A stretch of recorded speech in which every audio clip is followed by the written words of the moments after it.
think this may be the Book of the Dead. The Book of the Dead? Are you sure you want to be playing around with this thing? It's just a book.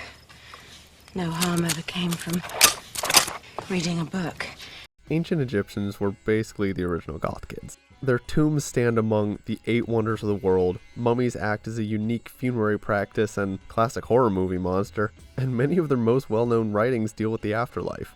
Not to mention their untouchable eyeliner game. While many films and TV shows like Indiana Jones and Moon Knight explore modern-day Egypt, the public fascination remains on the ancient peoples in one of the oldest human civilizations in the world. Hold up. You're not talking about ancient Egypt without me, baby, are you? Jazz? Don't you have music to record today? My guys already had me wax a disc. I'm all free now. What's in your script today?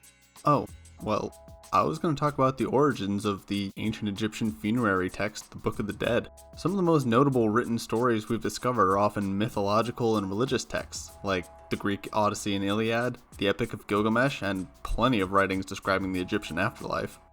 I didn't know you were interested in ancient Egypt. A girl can have her hobbies, baby. Don't give me that icy mitt. Well, maybe you can enlighten us then?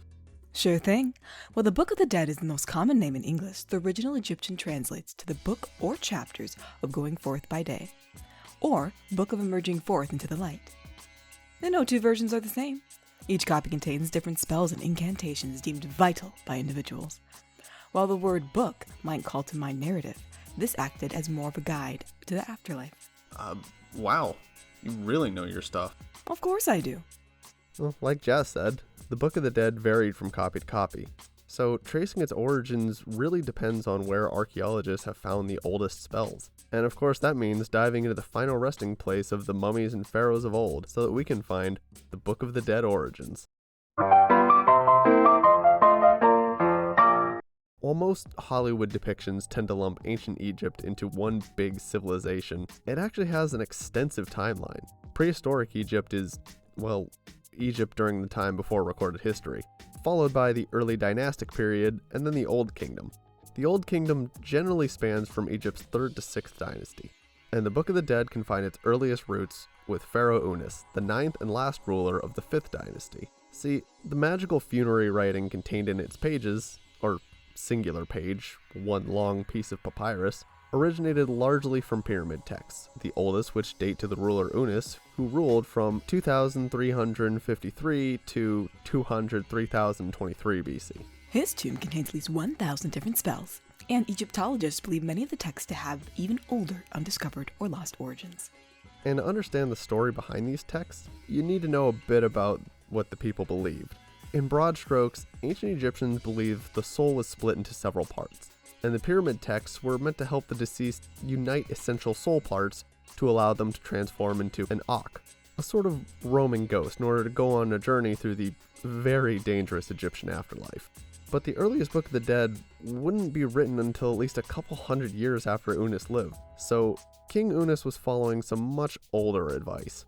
The pyramid texts surrounding the last king of the 5th dynasty included spells that protect the mummy and sarcophagus, rituals, but it also contained spells and instructions for navigating the afterlife, similar to the instructions found in many copies of the Book of the Dead. For instance, on the east wall of his sarcophagus chamber, he's advised to purify himself with the cool water of the stars, and his encounters with a being known as He of the Henu Barge. While you might know the mythology's pantheon, the Egyptian Ennead, you might not know some of the lesser-known, more terrifying figures. Many of them have names like He before whom the earth quakes, the One who lives in the horizon, and He in the mansion of the scorpion. Some of these refer to the usual gods under different names, like my first example references Horus. Other texts in the tomb hype Unas up, attributing his divine parentage to the goddess Sekhmet and Shesmetet, which I guess meant he had 2 moms.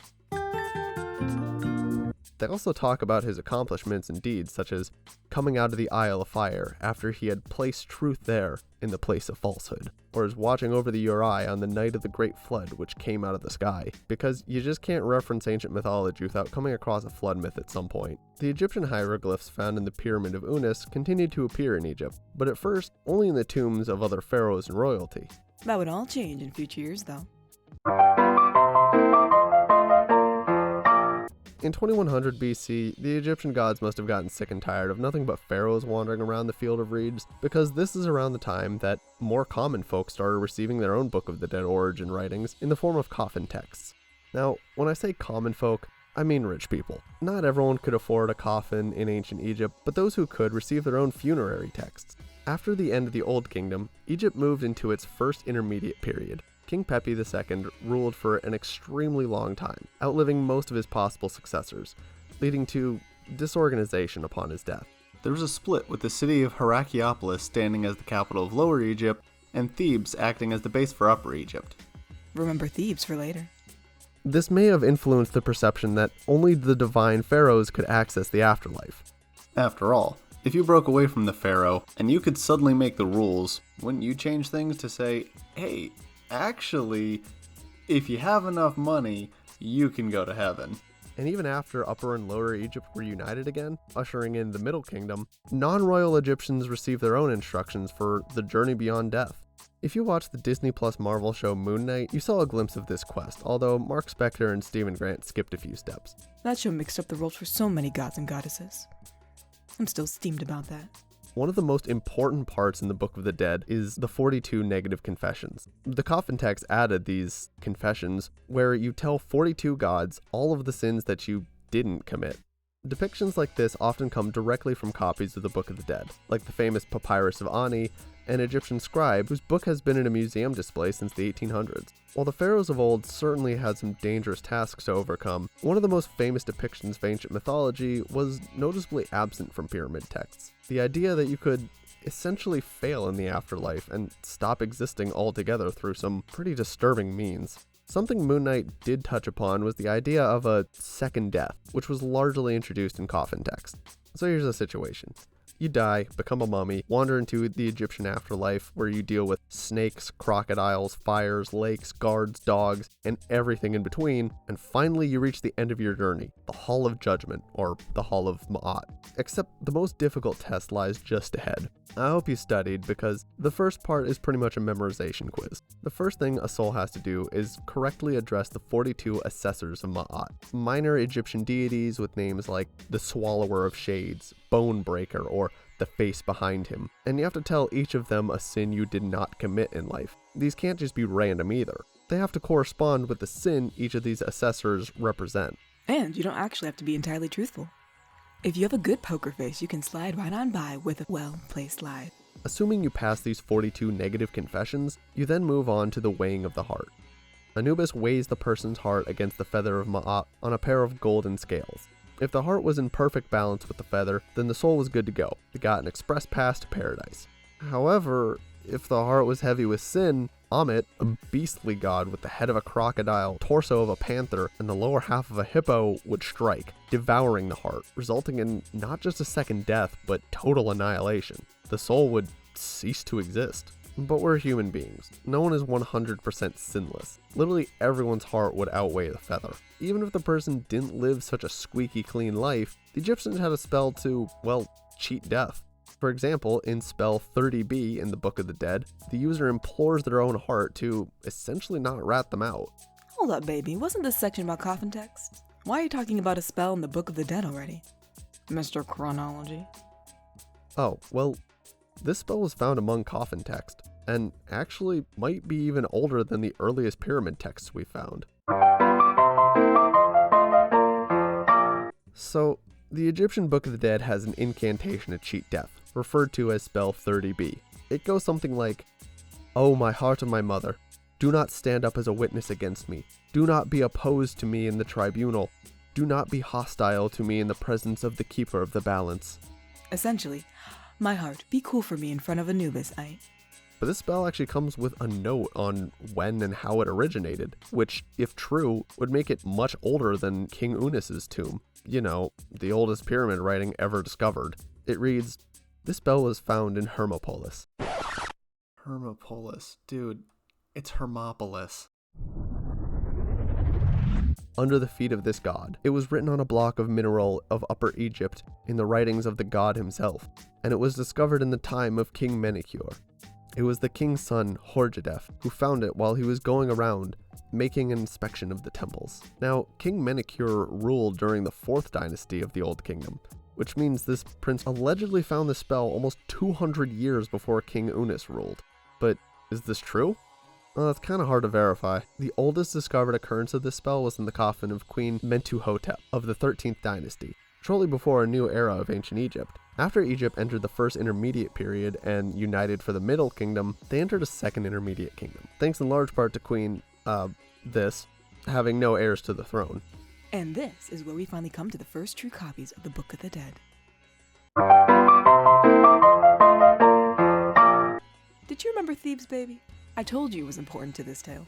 While we don't have an exact date for when the pyramid and coffin texts were compiled into what we know as the Book of the Dead, scholars place around the 16th, 17th centuries BC in Thebes.